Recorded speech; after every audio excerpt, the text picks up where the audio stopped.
Please continue eating, but in order to keep the show on the road, so to speak, I'll try to walk through this. My name is Jim Johnson. I'm the president and CEO of G.E. Johnson Construction Company. I want to welcome everybody here today as well. Okay, so you guys get a lot quieter quicker than my employees, so I would say congratulations. First of all, just wanted to also acknowledge a couple other state reps that are in our attendance today. Andy Pico and Terry Carver are here as well, so thank you for joining us.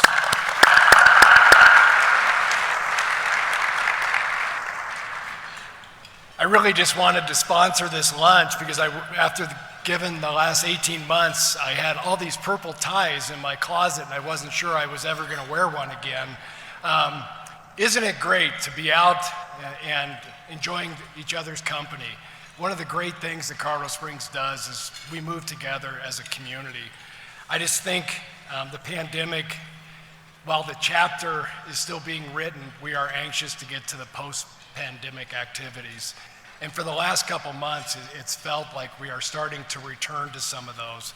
It was so fun this past week to go to the Fur Ball, go to the NAMI Mental Health Walk, and so many other activities that really help define this community. G.E. Johnson, in our 54 years, has always considered themselves a community builder. And the biggest part of that is those types of events and engagements. While the past year and a half has been extremely difficult on everybody and every industry, you really have to sit back and look what all happened. And for a lot of people, the pandemic moved very slowly. For others, it moved very fast. Let us not forget, during that time, we opened up the Switchback Stadium, the United States Olympic Museum, and the Summit House. I know the featured speaker will hit on those, but we as a community also need to take pride of those. I think any business disruption, and I would certainly qualify the pandemic as a business disruption, puts challenges on leadership, whether it's a company, a community organization, or government. It really shows the true tenets of that leadership. And I think we have no better example than what we have in Colorado Springs by numerous public and private individuals. I look at the courage and the leadership that organizations took to reinvest and continue to invest in Colorado Springs with the new hospital in St. Clair's, the Switchback Stadium, and the upcoming O'Neill Towers. That type of courage to say, yeah, I'm in, Colorado Springs is going to get through this, is what makes this community great. But it's also a time for civic leaders to show their leadership. We all know we are very blessed and fortunate to have one of the best mayors in the United States. It's my pleasure to introduce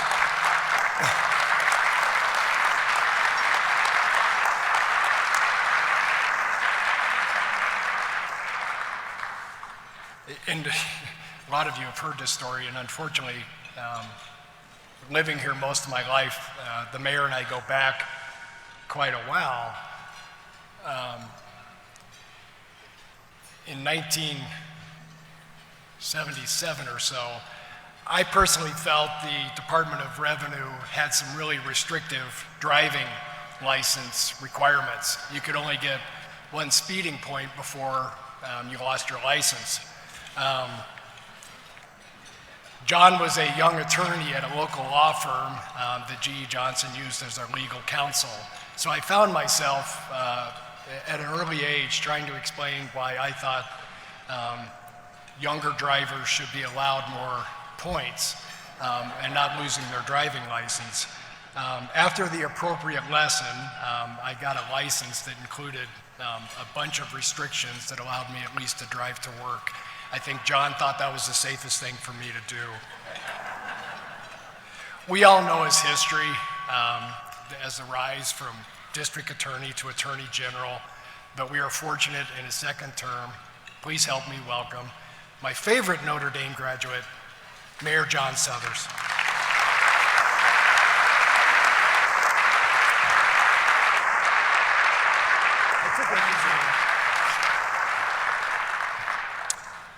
I'm not sure why Jim just talked only about his traffic offenses. Good afternoon, ladies and gentlemen.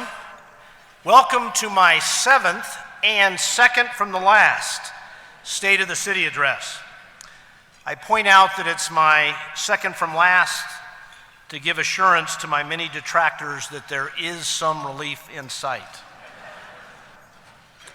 My thanks to the Colorado Springs Chamber and EDC and the other sponsors of this event.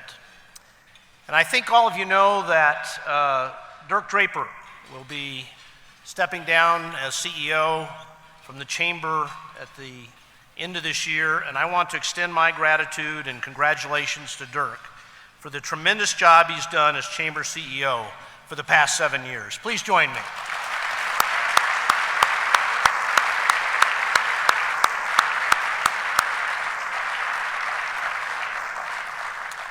Thanks to all of you attending this event in person and those observing through various media for your interest in the state of our city. I hope this audience is as enthused as I am to be back at the world-famous Broadmoor Hotel amidst a large gathering of community members to celebrate the progress of our great city. And I do mean celebrate, because when it comes to the current state of Colorado Springs, the reality is that even a worldwide pandemic could not halt this city's historic momentum and ascendance as a great American city. On July 31st, Colorado Springs observed our sesquicentennial, our 150th anniversary. It was an important milestone for the city. In fact, it's the only occasion that I can think of that would have caused me to grow a beard.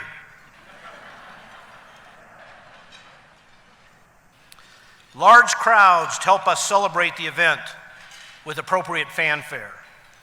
In my remarks at the sesquicentennial celebration, I quoted from a speech given at the founding of our city on July 31st, 1871. In that speech, General Robert Cameron, an agent for our city's founder, General William Palmer, boldly asserted that because of its magnificent scenery, healthy climate, and innovation of its citizens, Colorado Springs was unique and was destined to become a city of renown. We'll fast forward 150 years, and once again, for the 4th year in a row, a broad survey of Americans by U.S. News and World Report indicates that Colorado Springs is viewed as the most desirable city in the country, thus proving General Cameron's remarks to be prophetic indeed. But I suspect that even General Palmer, General Cameron, or any of the early visionary and entrepreneurial citizens of Colorado Springs could not have predicted that the city in 15 decades would grow to 480,000 people, the 40th largest in America, and our metropolitan area, or MSA, would be 755,000, the 79th largest in the country. This has happened because thousands of dedicated community leaders have stepped forward over the decades to ensure Colorado Springs capitalized on those same assets of natural beauty, climate, and economic innovation to remain a truly unique place to live, work, and play. And when I reflect on my 6.5 years as mayor of Colorado Springs, there is nothing I am more proud of than the innovation and entrepreneurship that continues to characterize our city. And so much of that innovation has come in the form of both public and private investment, and in some cases, public-private partnerships that have literally transformed the landscape of our city. The examples of such investment are numerous. In 2015, our city roads were terrible. While they still need work, our progress is undeniable. With the support of our citizens, we've improved almost 1,300 miles of city roads and completed many large road and bridge infrastructure projects. Does anyone remember what the old I-25 US 24 interchange looked like? Have you seen the soon-to-be completed Northgate interchange with I-25? We're making real progress in transportation infrastructure. I'm pleased that El Paso County is also looking to improve its road infrastructure through a ballot measure. And after far too many years of neglect, even the federal government and state of Colorado are taking steps to significantly invest in transportation infrastructure. And speaking of federal and state highways, let's not forget that there is a truly great day close at hand. Take a glimpse at this segment from my 2016 State of the City address. It's time to overcome ideological differences between the political parties and do whatever has to be done as soon as possible to fund an expansion of I-25 between Monument and Castle Rock. The 7-day-a-week logjam between Colorado Springs and Denver is hurting commerce between our two great cities, and the proposed 10-year time frame for a fix is simply unacceptable. Folks, it only took 8 years after John Kennedy's challenge to America to land a man on the moon. Surely we can expand 17 miles of interstate a heck of a lot sooner than that. Well, hallelujah, folks. They're going to get the gap done in 5.5 years.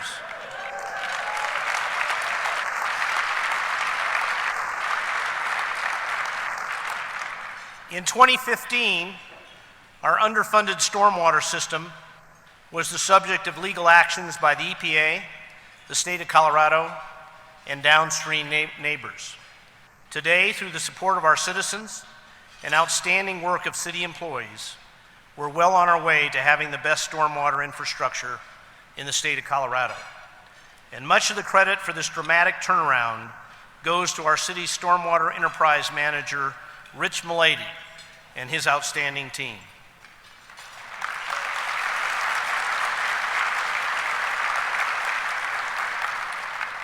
In 2015, our new job creation in Colorado Springs had been relatively stagnant for a decade.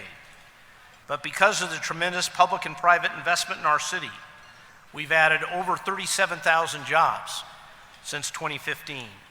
And so many of them are high-skilled, high-paying jobs. And emerging from the pandemic, we continue to have one of the best job markets in the country. As Dirk Draper indicated, Colorado Springs has regained 100% of the jobs lost during the pandemic. Let me give you some numbers that will dramatically illustrate the period of prosperity that Colorado Springs is experiencing. At the beginning of 2015, the GDP, or gross domestic product, for the Colorado Springs metropolitan area was just over $30 billion. Today, the GDP for the area has reached $40 billion. In other words, it took 143 years to achieve a $30 billion economy, but it's taken 7 years to grow by a third to a $40 billion economy.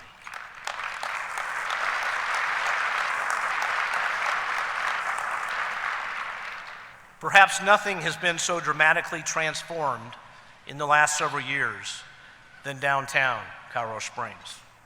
That transformation includes a world-class U.S. Olympic and Paralympic Museum, the Park Union Bridge, the Vermejo Street Plaza, Widener Stadium, Robeson Arena, 3,000 new residential units, 600 new hotel rooms, and dozens of new businesses and restaurants. If you haven't checked out South Tejon Street on the night of a Switchbacks game, you should. For young and old alike, downtown Colorado Springs is the place to be. And given all the new projects being submitted to city planning, the transformation is just beginning. I want to give a special shout out to Susan Edmondson, President and CEO of the Downtown Partnership.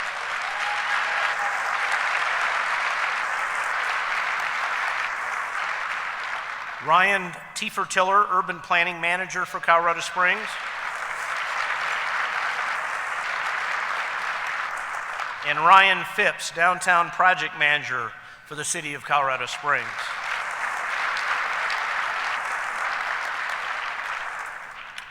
The Northgate and Interquest corridors are also exploding, with billions of dollars in commercial development, including Credit Union's new headquarters. And over the last several years, the city has emphasized economic development in southeast Colorado Springs. The city has initiated $160 million in public investment, including road and bridge projects, and $8.5 million to build Panorama Park.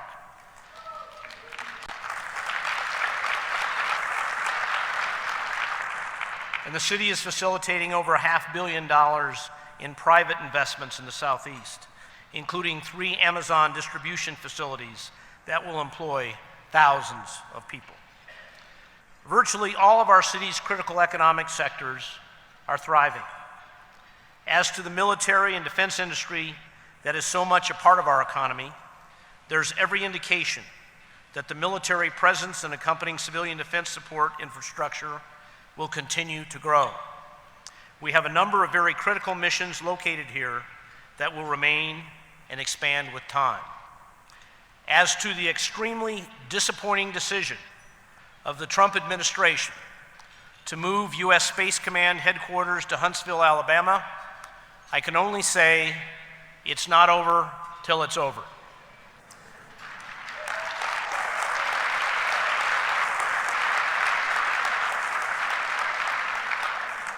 The recent admission by former President Trump that he single-handedly made the decision supports our position that it was not merit-based, and we will continue to aggressively press our case in Congress and the White House because the decision was not in the national interest and should be reversed.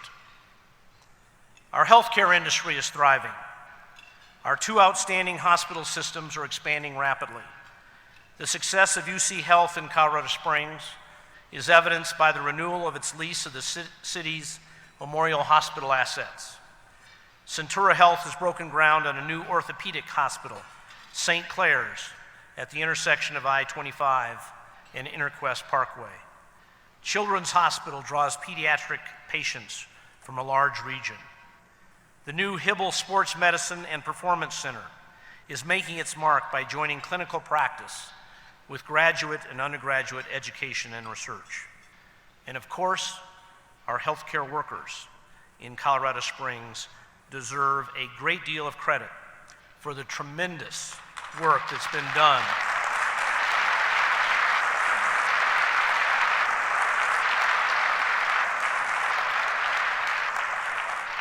I'm going to ask everyone here in the healthcare industry, please stand so we can recognize you for the great work that you've done.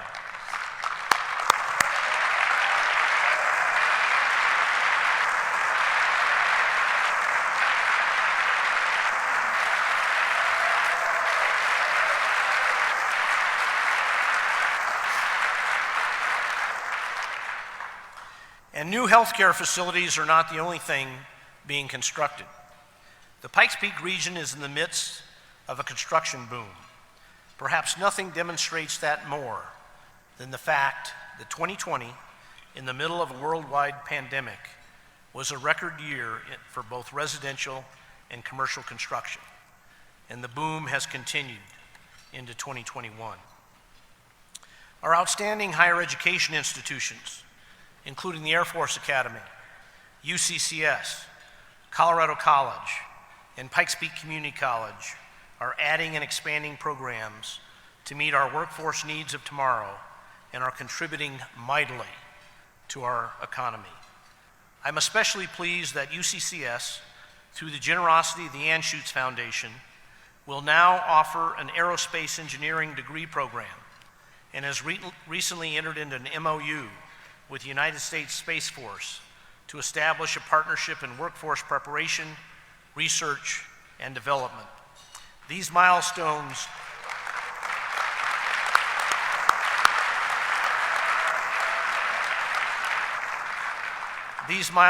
will only enhance our community's standing in the space arena. Our high-tech industries are keeping up with ever-changing demands of the marketplace, and we're seeing major growth in aerospace, medical technology, software engineering, and cybersecurity. Our own National Cybersecurity Center and the Exponential Impact Incubator are making great strides in living up to their ambitious names. And the Catalyst Campus has grown from a vision of Kevin O'Neill to a nationally recognized collaborative ecosystem of innovation and entrepreneurship. One of our newest but quickly expanding major economic sectors is sports. It's now close to $500 million per year. Olympic City, USA is now home to the U.S. Olympic and Paralympic Committee, the largest Olympic training center, 24 national governing bodies, 50 other sports-related organizations, and of course, the United States Olympic and Paralympic Museum. And Colorado Springs continues to attract many high-profile sports events. Widener Stadium, for example, will host this year's NCAA Division II soccer championships in December. Our local residents are sports and recreation enthusiasts, so it's no wonder we've attracted great sporting goods stores, including Bass Pro Shop and now Shields. Our thanks to Shields for locating its newest store in Colorado Springs.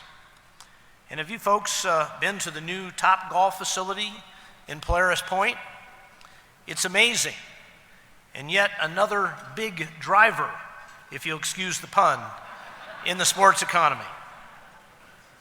And how about the performance of Colorado Springs full-time and part-time residents in the recent Olympics and Paralympics? People who live and train in Colorado Springs won 111 medals in the Tokyo Olympics and Paralympic Games. That includes nearly 60% of all of America's gold medals. If people who live and train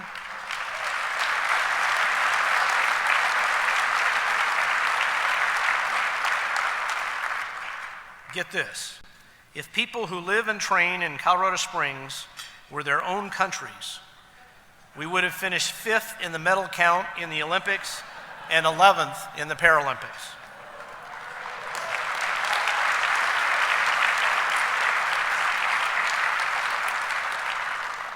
But most importantly, the 295 Olympians and Paralympians that live and train in Colorado Springs exhibited to the world the values of excellence, friendship, respect, determination, inspiration, courage, and equality. And when I think about the tremendous growth in our city's sports economy, I can't help but think about a person we lost this past year, and that's Tom Osborne, President and CEO of the Colorado Springs Sports Corp. When it comes to sports in Colorado Springs, no person brought more vision, creativity, hard work, and enthusiasm than Tom Osborne. Whether it was partnering to improve the Balloon Festival, putting the Pikes Peak Hill Climb on stable footing, shepherding the City for Champions projects from vision to implementation, or so many other successful projects, Tom Osborne brought us all together, and he will be sorely missed.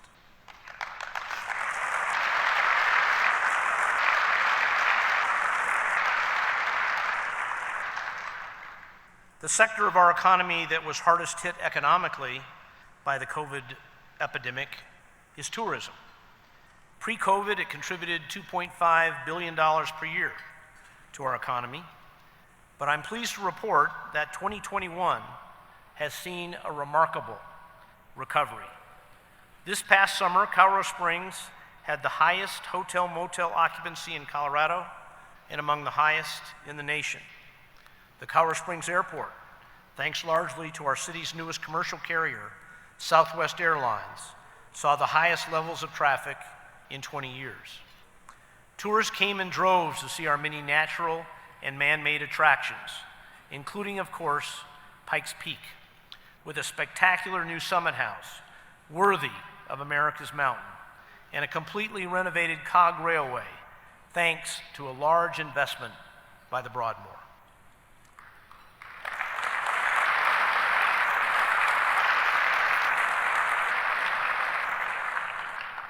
With the pending issuance of bonds to finance a new visitor center at the Air Force Academy and surrounding infrastructure, it appears that the dream of the City for Champions effort, begun in 2013, will be fully achieved. It took vision, persistence, and incredible public-private partnerships to make the Olympic Museum, Widener Field, Robeson Arena, the Hibble Sports Medicine Center, and now the Air Force Academy Visitor Center a reality.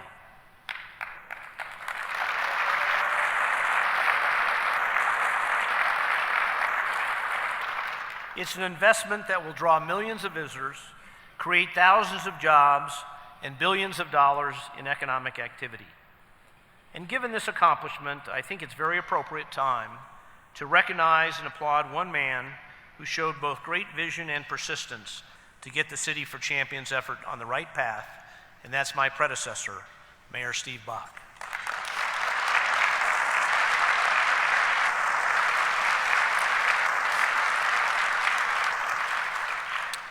Now let's talk about some of the challenges we face, or perhaps I should call them opportunities, because even in regard to our country's and city's most vexing issues, like homelessness and affordable housing, there's good news to report. As to homelessness, the city has achieved its goal of being able to offer shelter to anyone who wants shelter and is expanding the opportunity to progress from shelter into permanent supportive housing. That means having necessary drug addiction and mental health programs, as well as work opportunities.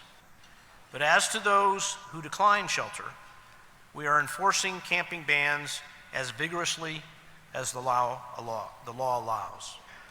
By the end of this year, the city's Neighborhood Services Division will have cleaned up more than 1,400 illegal campsites and hauled off more than 1 million pounds of trash. This multifaceted approach has allowed us to significantly decrease our unsheltered population in the city over the past several years.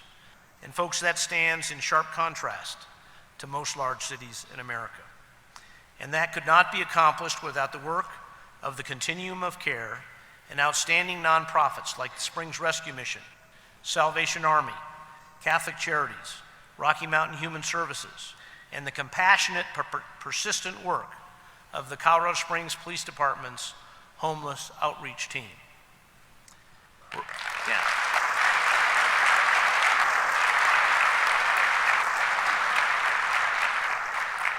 We're also proud of the ongoing work accomplished through the city's 2019 Homelessness Initiative under the direction of the city's Homeless Outreach Coordinator, Andy Phelps.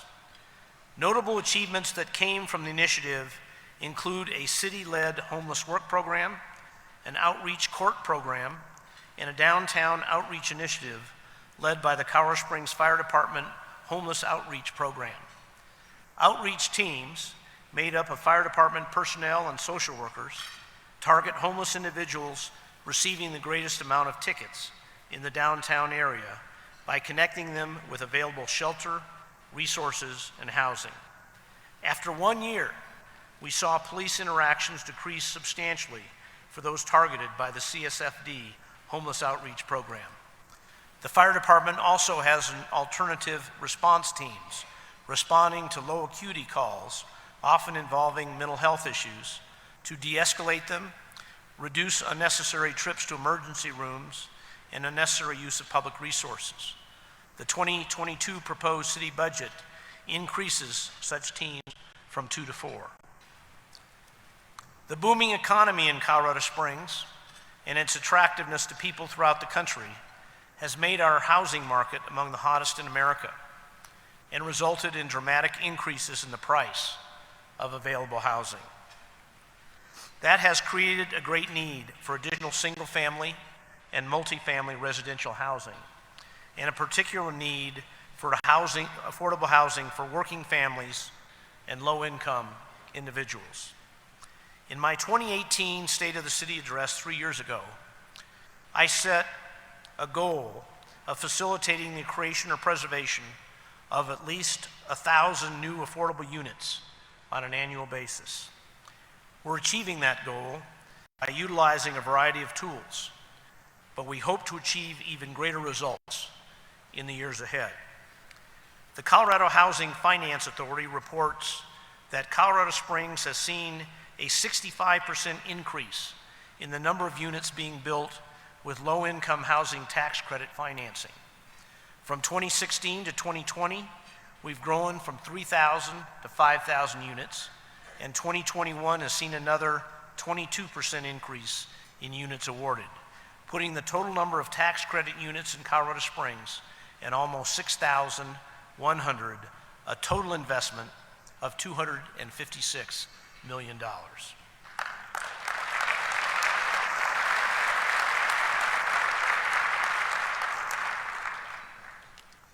Current projects are designed to meet critical needs.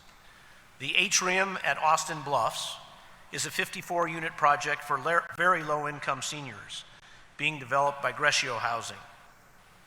The Shooks Run project by the Colorado Springs Housing Authority is 40 units and includes 8 three-bedroom apartments.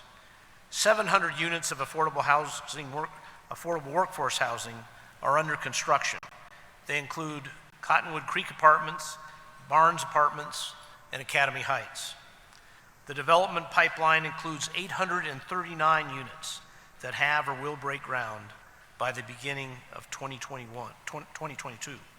They include the Commons, 50 units of permanent supportive housing sponsored by Homeward Pikes Peak, Village at Solid Rock, 77 units, a collaborative including Solid Rock Baptist Church, Draper Commons, a 280-unit project in the Lowell neighborhood downtown, the College Creek Apartments, 240 units in Northeast Colorado Springs, and Bentley Commons, another Greshio housing project with 192 units. The city's Community Development Division, under the direction of Steve Posey, continues to look for innovative ways to make the best use of federal dollars to meet local housing needs and to take advantage of the recent infusion of funds from the CARES Act and American Rescue Plan to set our community up for success in meeting our housing goals in coming years.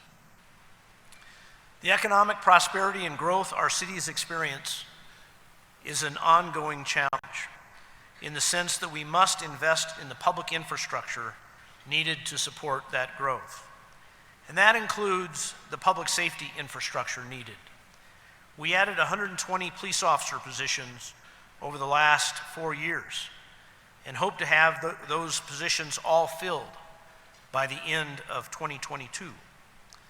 But ladies and gentlemen, by that time we'll need to begin to add yet additional officers and a new police substation in the eastern part of the city.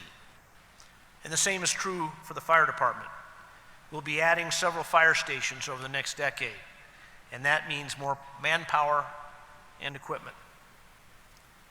Now let me turn to some other opportunities we have. On this November's ballot, there will be 2 city ballot questions that, if approved, would help us address 2 issues vital to our continuing quality of life. As citizens of Colorado Springs, we all know we have a wonderful park system. It's part of General Palmer's legacy. And through the foresight of many citizens 24 years ago, we established a Trails, Open Space, and Parks program called TOPS.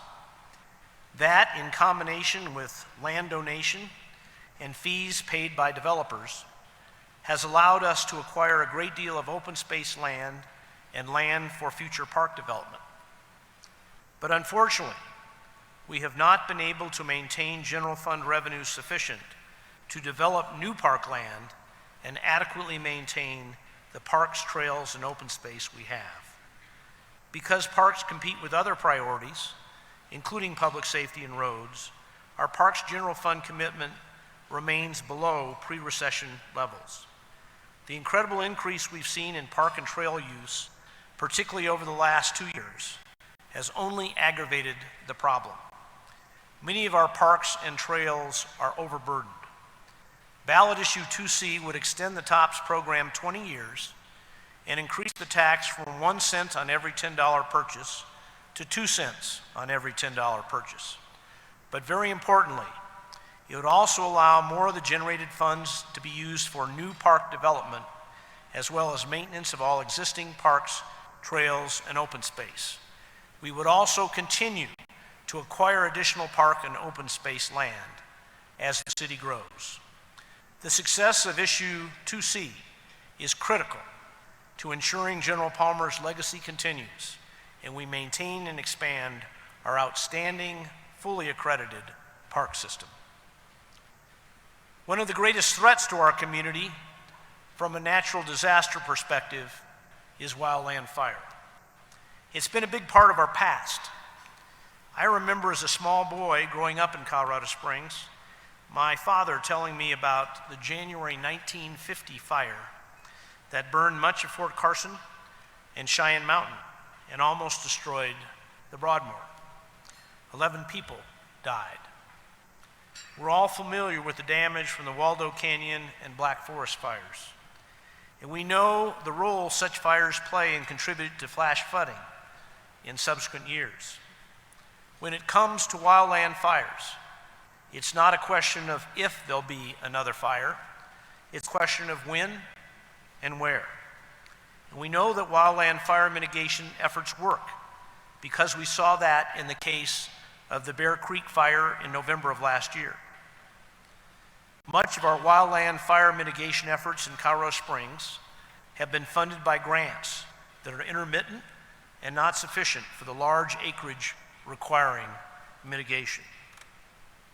While some cities in Colorado are considering creating special taxing districts to fund wildland fire mitigation and prevention, the City Council and I feel we have a better solution.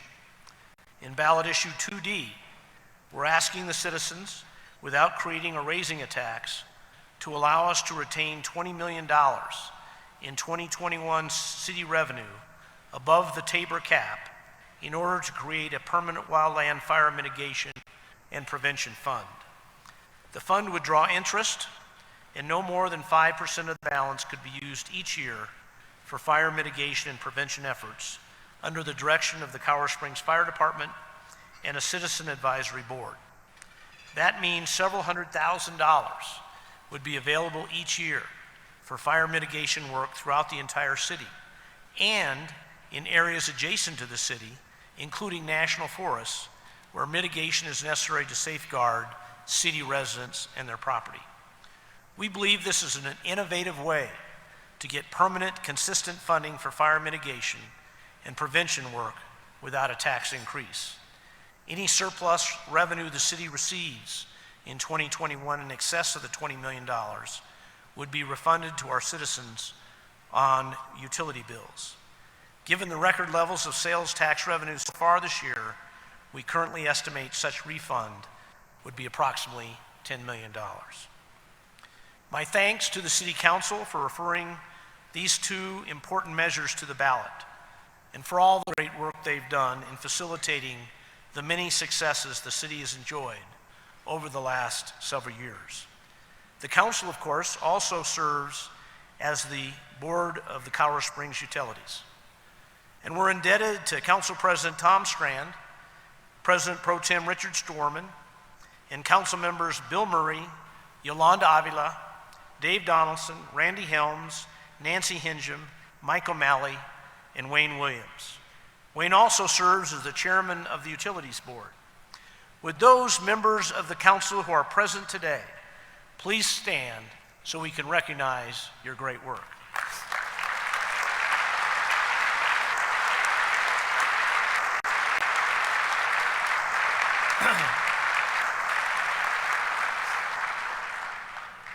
We're also blessed with great city employees. They have overcome the challenges of the COVID epidemic and delivered outstanding services to our citizens. They make the city work on a day-to-day basis. I know I'm joined here today by city leadership, including my Chief of Staff, Jeff Green, Police Chief Vince Niski, Fire Chief Randy Royal, City Attorney Wynetta Massey, Aram Benjamin, CEO of Colorado Springs Utilities, and several department heads. Would all of the city and utility department employees that are here today please stand so that we can recognize you.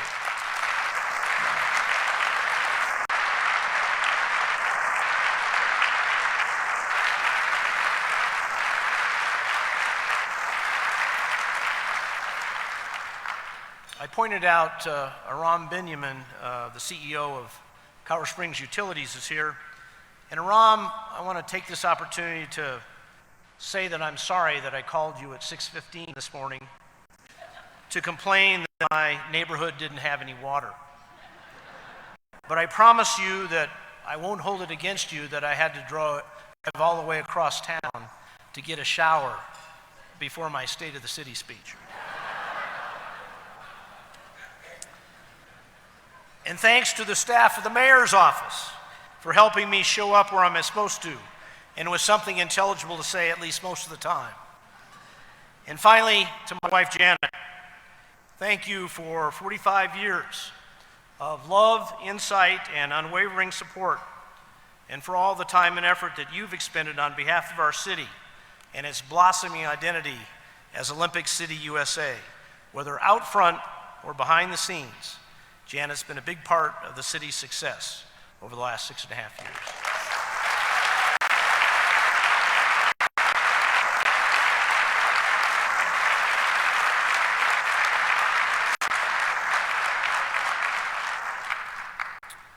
Just as our city's sesquicentennial has been a wonderful opportunity to celebrate the people and the events that have shaped Colorado Springs over the last 150 years and made it what it is today.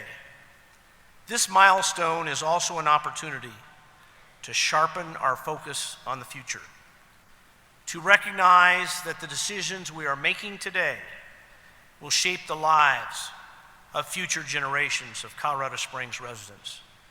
We are writing their history, just as our predecessors wrote our history. As long as this city remains as unique as it is, it will continue to attract people to the Pikes Peak region.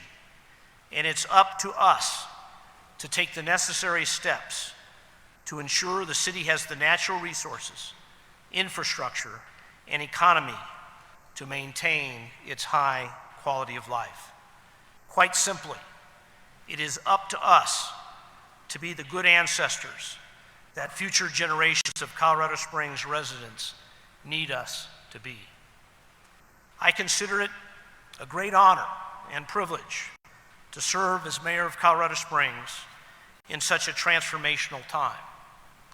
In the remaining year and a half I have as your mayor, I assure you I will continue to work day and night to meet the challenges of today and prepare the city for the challenges of tomorrow. And I ask all our citizens to join me in embracing the challenge that has faced every generation of Colorado Springs residents. And that's the challenge to continue to build a city that matches our scenery, a shining city at the foot of a great mountain. Thank you, and may God continue to bless the city of Colorado Springs.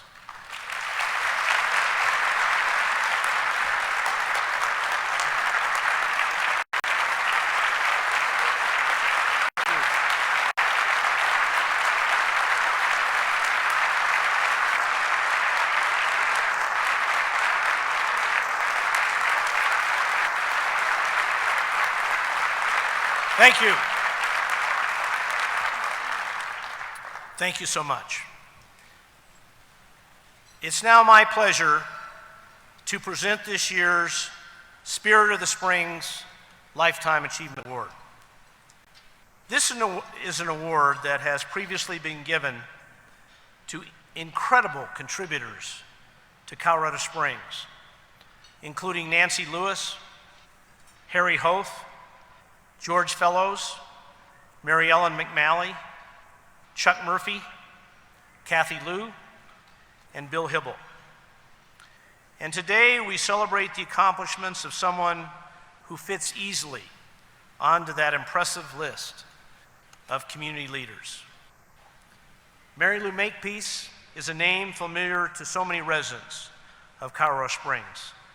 Her service to the city was historic in many ways and focused on making sure everyone's voice is heard. She started her career in Colorado Springs helping victims of child abuse and went on to serve in many roles where her trademark became helping people to become a greater part of our community. Before I welcome Mary Lou to the stage, please join me in watching this video tribute. In downtown Colorado Springs, inside the City Administration Building, there are 2 walls of photographs featuring every mayor of Colorado Springs from the late 1800s through today. There is just one woman. Her name is Mary Lou Makepeace. She was the first elected woman mayor, and hopefully not the last, as she will always say, but she would go to the schools and present herself, and talk to kids. So she went into this 3rd grade class, somewhere in District 11, I don't remember which it was. And the teacher introduces her and she starts talking, and one of the little boys who was sitting up close looks at the kid next to him and says, "Dude, the mayor's a chick." That chick gained lifelong supporters when she made history as our city's first female mayor. I don't think I really understood until probably when I came home from college, and then she ran for mayor, and it was like, oh my God, my mom's the mayor. And so that was really exciting. And it wasn't just about her. I mean, it was also about ideas and goals and trying to change the city for the better. She had a luncheon for women to support her when she was running for mayor. And I remember going to that luncheon at the Antlers and walking in the room with 200 all women with electricity in the room and getting so charged up about the fact that a woman was running for mayor of Colorado Springs. And I've been a supporter of hers ever since.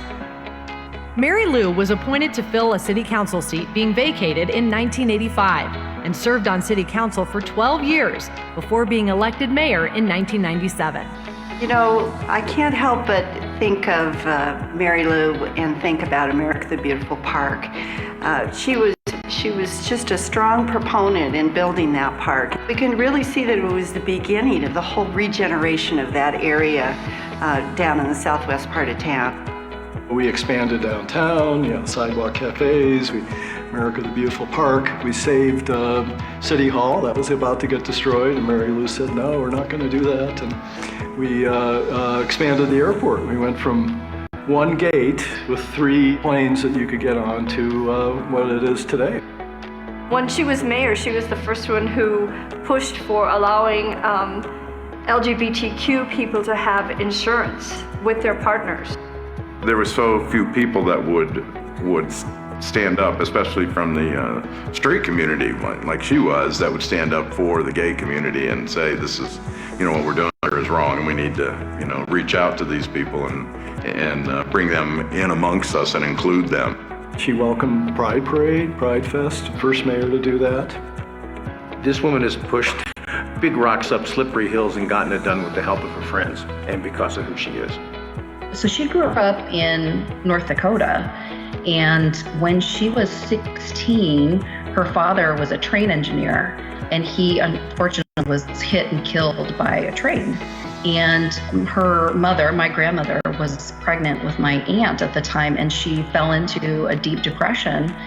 And so my mother at 16 kind of took over the family and raised my aunt and, really stepped in and sort of led the family out of the very dark and hard time.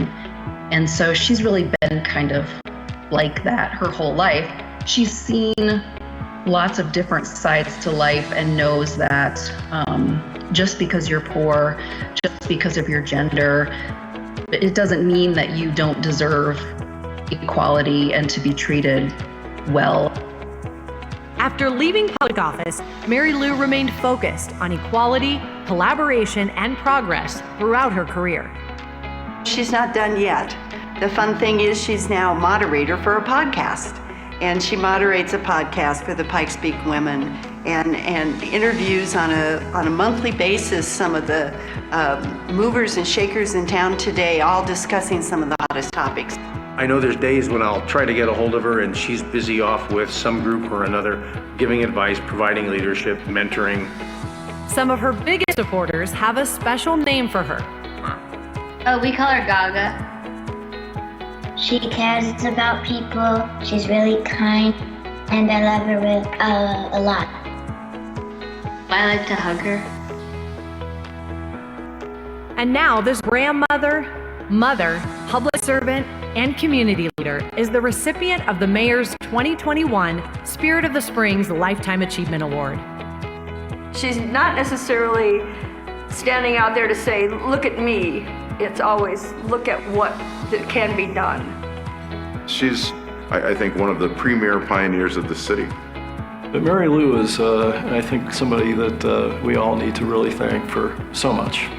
She did a lot of things that were bold, and maybe at the time I didn't even know how bold, but looking back, it's like she was very brave. Help me welcome Mary Lou to the stage.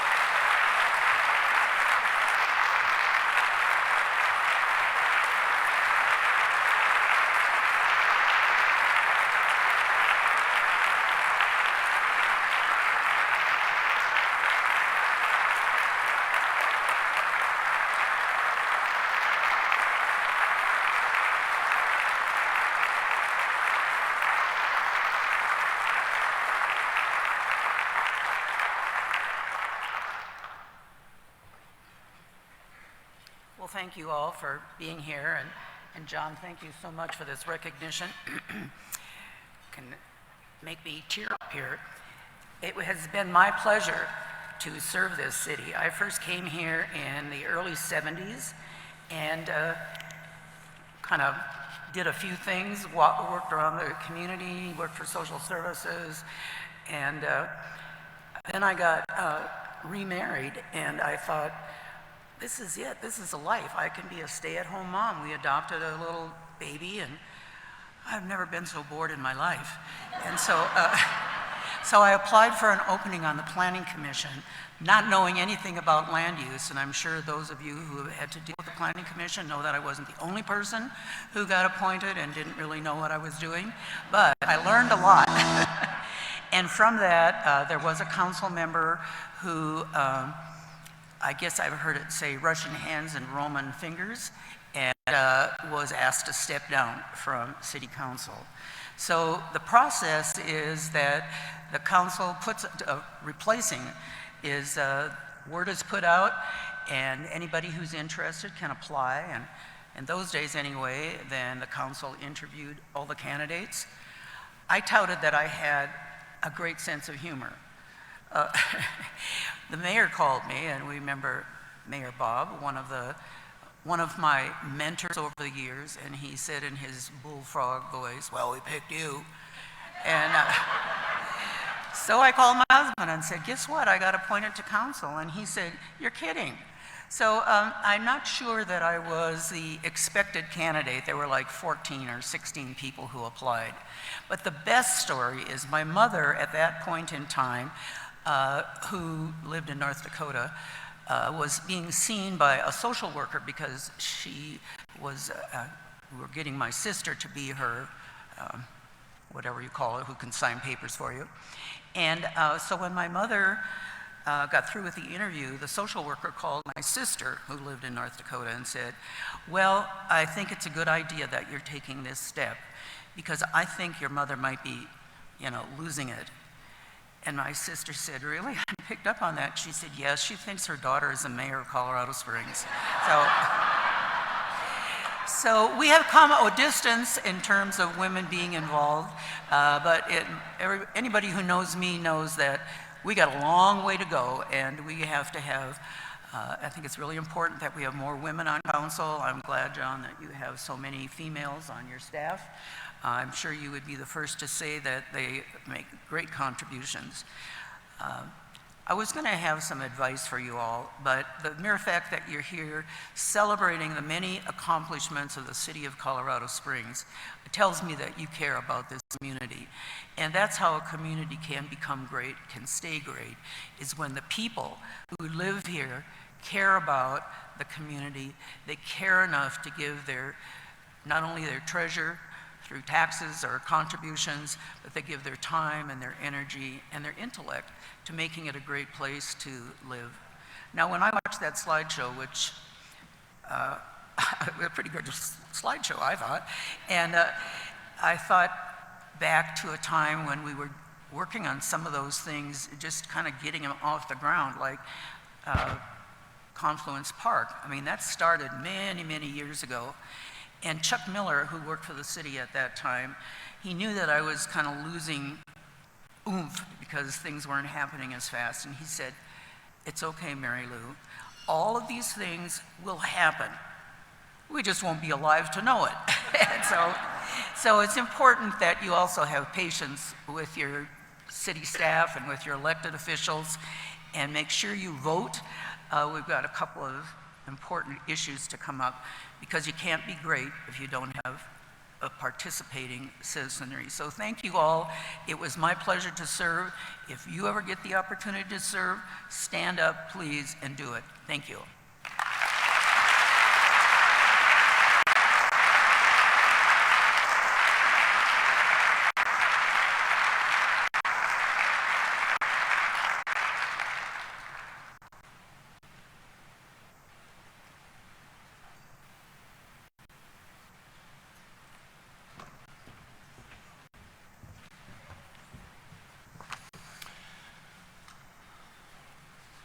Mayor Suthers, as you take your seat, I just want to speak for the entire group here today. Thank you for sharing your insights and your leadership, and for making your hometown our hometown. I'm proud to be a citizen here, and I speak for 900 of our friends here in doing so, Mayor.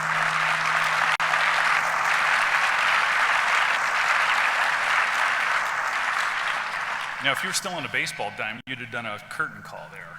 So, once again, I'd like to thank our sponsors for today, helping make today's event possible.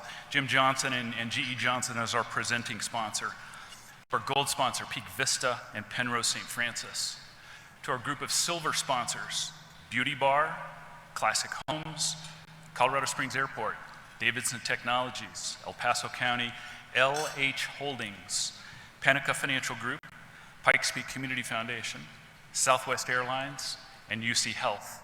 And to our bronze sponsors, BKD CPA and Advisors, the El Palmar Foundation, Gold Hill Mesa, Pikes Peak Community College, RTA Architects, Saunders Norwood Construction, T. Rowe Price, and U.S. Bank, and to our media sponsor, the Gazette.